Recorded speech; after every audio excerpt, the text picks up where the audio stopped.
আজকে আমার প্রেশারটাও কেমন কমে গেছে জানি না।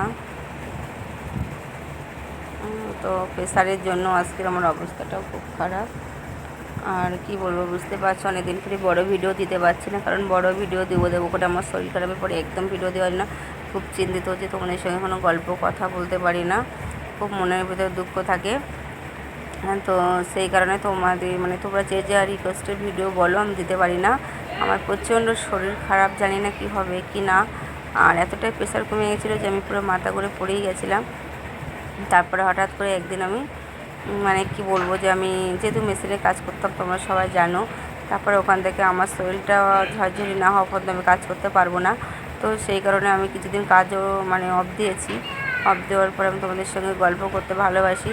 তারপরে আমাকে সবাই বলেছে বৌদি এরকম ভিডিও করো, কেউ বলেছে বৌদি ওরকম ভিডিও করো। তো আমি সব কিছু রিকোয়েস্ট বাদ দিয়ে আমি তোমাদের সঙ্গে ভিডিও করে তোমাদের সামনে নিয়ে আসবো বলে আমি কথা দিয়েছিলাম, কিন্তু আমি পারিনি। তো বন্ধুরা, তোমাদের ভিডিওটা কেমন লাগবে তোমরা অবশ্যই আমাকে সবাই কমেন্ট করে জানাবে প্লিজ।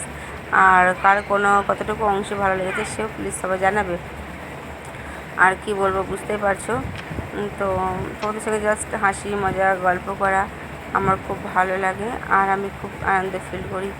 আর দেখো আমার স্বামী যে দাঁড়িয়ে আছে পাগলের মতো, তারপর পুরো দাঁড়িয়ে রয়েছে।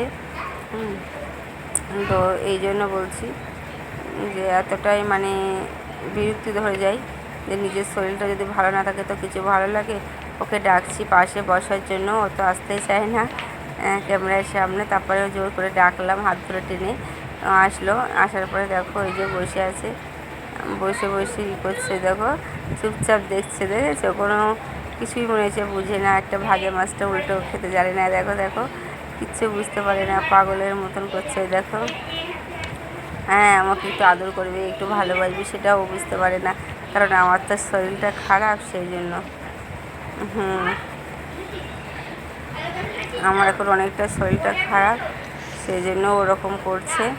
আর আমাকে আনন্দ ফিল রাখতেই হবে, কারণ আমার শরীর অনেক দুর্বল, অনেক খারাপ।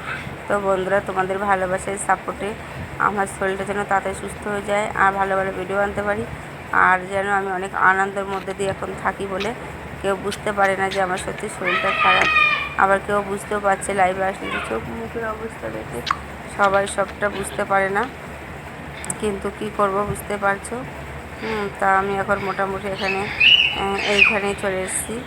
যে এসে কি বলবো, এতটাই শরীর খারাপ নিয়ে চলে এসেছি যে শরীরের অবস্থা প্রচণ্ড খারাপ। তাও বারান্দার ভিতরে আস্তে আস্তে ঘর থেকে উঠে এসে আমি ভিডিও বানাই, কারণ ঘরের ভিতরে ভিডিও বানালে ভিডিওটা সুন্দর হয় না।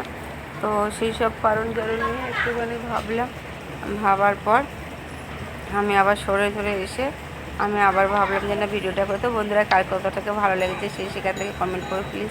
আর আমি যেন আনন্দ ফিল করতে পারি, আর আমার মনটা যেন এরকম আনন্দ ফিল নিয়ে থাকতে পারি। চলো।